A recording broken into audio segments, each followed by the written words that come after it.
एक जंगल में एक गर्भवती हिरन रहती थी। उस हिरन की एक नन्ही हिरन थी। हिरन की बेटी हमेशा अपनी माँ के पीछे पीछे घूमती और सीखती थी कि जंगल में भोजन कैसे प्राप्त करें, प्यास लगने पर पानी के लिए कहाँ जाएं, खतरे की स्थिति में कहाँ छिपे, कैसे सुरक्षित रहें।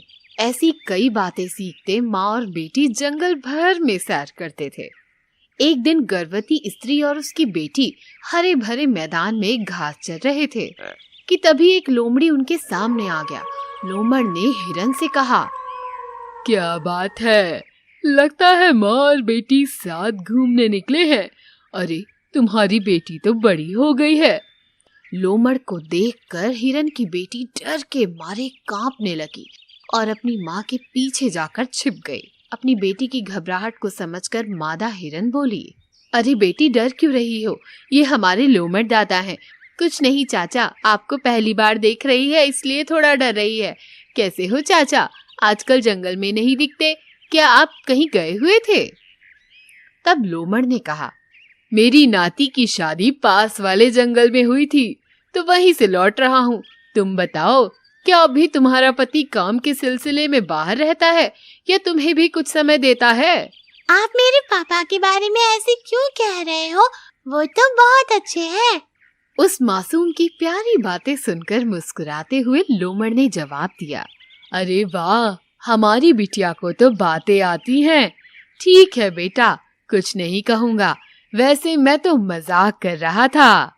फिर वे तीनों कुछ देर बात करते हुए जंगल में घास के मैदान में टहले और बाद में अपने अपने घर लौटे। बहुत दिन बीत गए लेकिन गर्भवती हिरन को अब तक प्रसव नहीं हुआ। हिरन अपनी बेटी से बोली, बेटा देखो, मैं वैद्य जी से मिलने जा रही हूँ, तब तक यही रहना और बाहर मत जाना। नींद आए तो सो जाना और हाँ, कोई अजनबी आए तो अंदर से ही जवाब देना, बाहर मत निकलना। ठीक है माँ, तुम आराम से जाना और अपना ध्यान रखना। इतना कहकर गर्भवती स्त्री वैद्य के पास गई। थोड़ी देर बाद नन्ही हिरन को भूख लगी तो उसने पास के घास के ढेर से थोड़ी सी घास चर ली और उसे पता भी नहीं चला कब उसकी आंख लग गई। तभी चालाक लोमड़ वहां आया और मन ही मन सोचने लगा, हिरन अपनी बेटी को घर पर अकेला छोड़ गई है, इसीलिए इसे खाने का ये अच्छा मौका है। उसकी माँ के लौटने से पहले मैं अपनी पेट पूजा कर लेता हूँ, किसी को कानो कान खबर भी नहीं होगी। सोचते सोचते लोमड़ बिना आवाज किए कमर बढ़ाकर नन्ही हिरन के पास जाने लगा। गलती से लोमड़ का पैर वहीं पड़ी एक छड़ी पर लगा और उस आवाज से नन्ही हिरन जाग गया। तब हिरन ने उसे देखकर कहा, दादा, इतने धीरे से क्यों आ रहे हो? मेरी माँ घर पर नहीं है। उसके जाग जाने पर लोमड़ ने घबराहट के मारे हड़बड़ा कर बोला, अरे कुछ नहीं बिटिया, तुम सो रही थी ना, सोचा तुम्हारी आंख खुल जाएगी इसीलिए धीरे से आ रहा था। तुम्हारी माँ घर पर नहीं है क्या? कहाँ गई?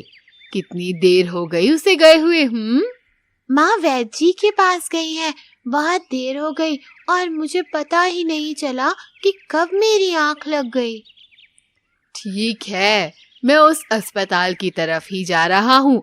अगर तुम मेरे साथ चलोगी तो रास्ते में खूबसूरत झरना है, मैं तुम्हें वहां घुमा लाऊंगा, चलोगी?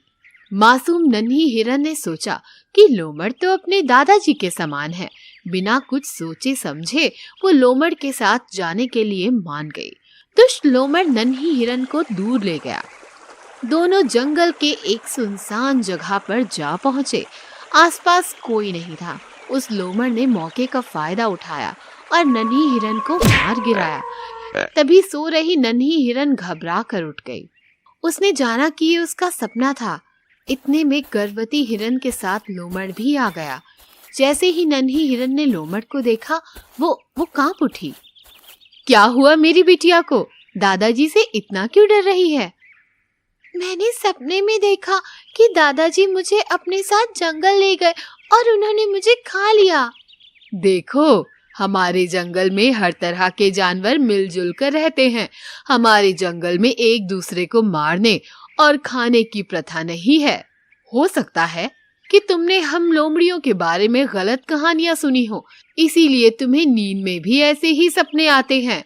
हाँ मेरी रानी, तुम्हें इस जंगल में किसी से भी किसी भी तरह का कोई खतरा नहीं होगा, पर हाँ, अगर कोई जानवर दूसरे जंगल से आए तो उससे सावधान रहना। इस प्रकार गर्भवती हिरनी ने अपनी बेटी के मन से लोमड़ को लेकर डर को दूर करके उसे हिम्मत दी।